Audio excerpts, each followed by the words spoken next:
નમસ્તે મિત્રો, education hub 354 ચેનલમાં તમારું સ્વાગત છે. તો આજે આપણે શીખીશું ધોરણ 7ની ગણિતની પાઠ્યપુસ્તકનું ચેપ્ટર 3 માહિતીનું નિયમન. એનું થિયરી અને સ્વાધ્યાય 3.1ના પ્રશ્ન 1થી 4ના દાખલા આપણે આગળના વિડીયોમાં શીખ્યા હતા. આજે આપણે સ્વાધ્યાય 3.1ના પ્રશ્ન 5થી શરૂ કરીશું. તો પ્રશ્ન 5 છે કે નીચે દર્શાવેલ કોષ્ટક દરેક ખેલાડીએ 4 રમતમાં મેળવેલ અંક દર્શાવે છે. અહીંયા એક કોષ્ટક આપ્યું છે જેમાં 3 ખેલાડી છે અને 4 રમતમાં એના અંક દર્શાવ્યા છે. એના ઉપરથી આપણે નીચેના પ્રશ્નોના જવાબ કરીશું. તો પહેલો પ્રશ્ન છે કે દરેક રમતમાં એ વડે મેળવેલા અંકની સરાસરી શોધો. તો સૌથી પહેલાં આપણે કોષ્ટકમાં જોઈશું કે એ ખેલાડીએ 4 રમતમાં કેટલા અંક મેળવ્યા છે. તો તે છે 14, 16, 10 અને 10.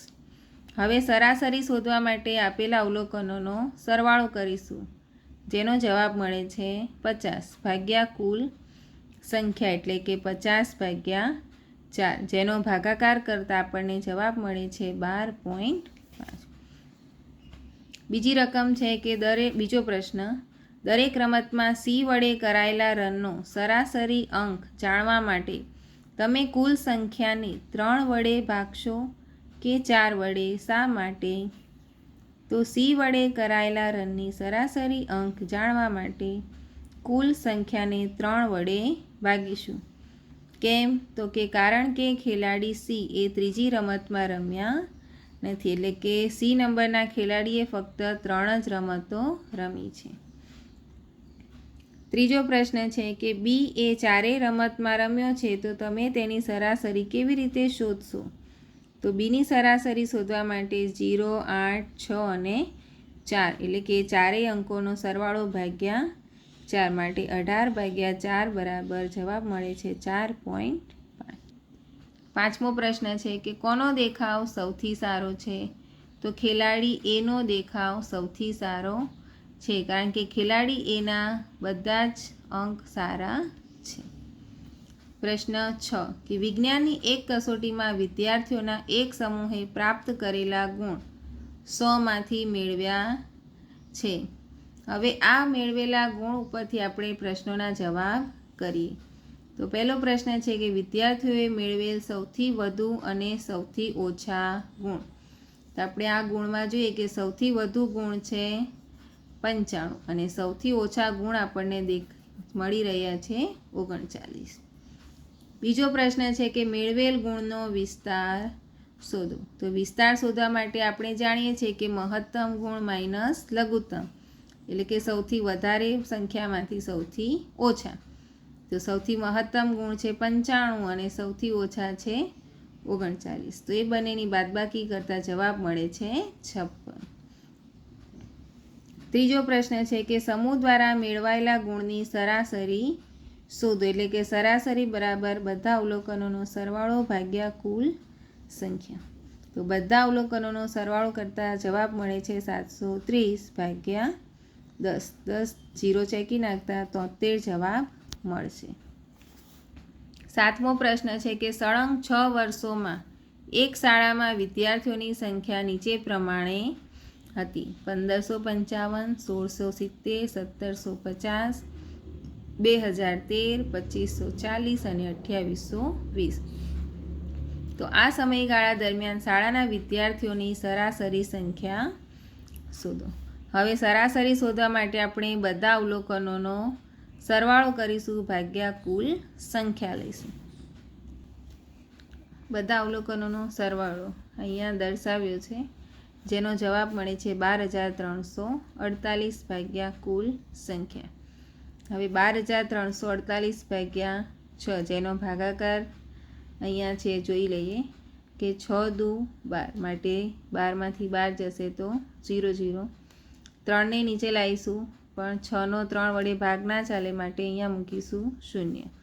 હવે ફરીથી 4ને નીચે લાવીશું એટલે 34. હવે 6ના ઘડીઓ 5 સુધી બોલીએ તો 6 પંચા 30. 4માંથી 0 ગયા એટલે 4 વધશે, 8 નીચે આવશે એટલે 48. તો 6ના ઘડિયામાં 8, 6 8 48. તો જવાબ આપણને મળે છે 2058.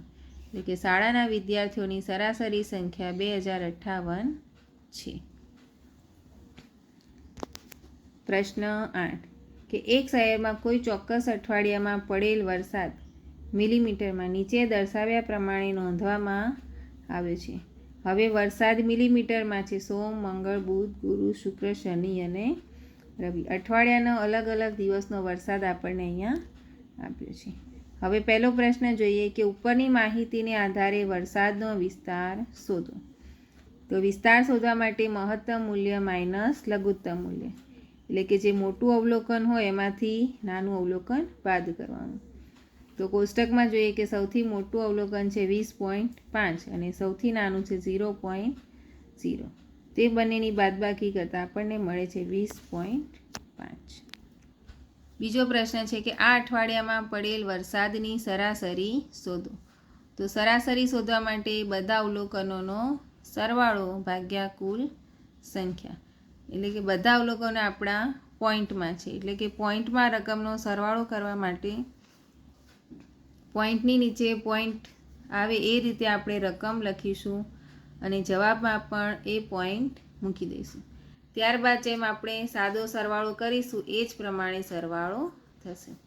સરવાળો મળે છે આપણને 41.3 એના ભાગ્યા 7. તો ભાગાકાર જોઈએ કે 7 પંચા 35. હવે 11માંથી 5 જશે એટલે 6 વધશે અને આ 3ને નીચે ઉતારીશું. માટે આ પોઈન્ટ છે અહીંયા પોઈન્ટ મૂકી દઈશું તો 7 9 63, એટલે જવાબ આવશે 5.9.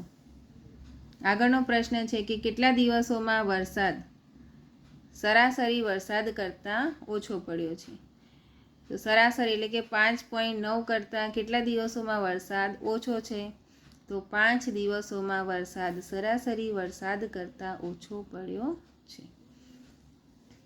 9મો પ્રશ્ન છે કે 10 છોકરીઓની ઊંચાઈ સેન્ટીમીટરમાં માપવામાં આવી અને નીચે દર્શાવ્યા પ્રમાણે પરિણામ મળેલા છે. તો અહીંયા 10 છોકરીઓની ઊંચાઈ દર્શાવી છે, એના ઉપરથી પ્રશ્નોના જવાબ આપીશું. તો પહેલો પ્રશ્ન છે કે સૌથી વધુ ઊંચાઈ ધરાવતી છોકરીઓની ઊંચાઈ કેટલી છે.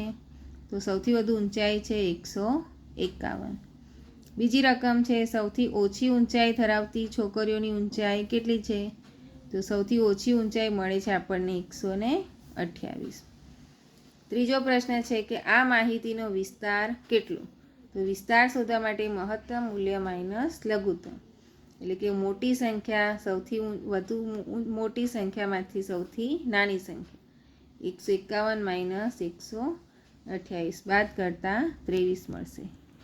આગળનો પ્રશ્ન છે છોકરીઓની સરાસરી ઊંચાઈ કેટલી છે. તો સરાસરી શોધવા માટે બધા અવલોકનોનો સરવાળો છેદમાં કુલ સંખ્યા. તો બધા અવલોકનોનો સરવાળો આપણને મળે છે 1414 ભાગ્યા કુલ સંખ્યા 10. તો એનો જવાબ મળશે 141.4. છેલ્લો પ્રશ્ન છે કે કેટલી છોકરીઓની ઊંચાઈ સરાસરી ઊંચાઈ કરતાં વધુ છે. તો કે 5 છોકરીઓની ઊંચાઈ સરાસરી ઊંચાઈ કરતાં વધુ છે. તો મિત્રો આજે આપણે શીખ્યા સ્વાધ્યાય 3.1 અહીંયા પૂરું થઈ રહ્યું છે. આગળ આપણે કરીશું સ્વાધ્યાય 3.2. ત્યાં સુધી મારી ચેનલને લાઇક, શેર અને સબસ્ક્રાઈબ કરજો. Thank you.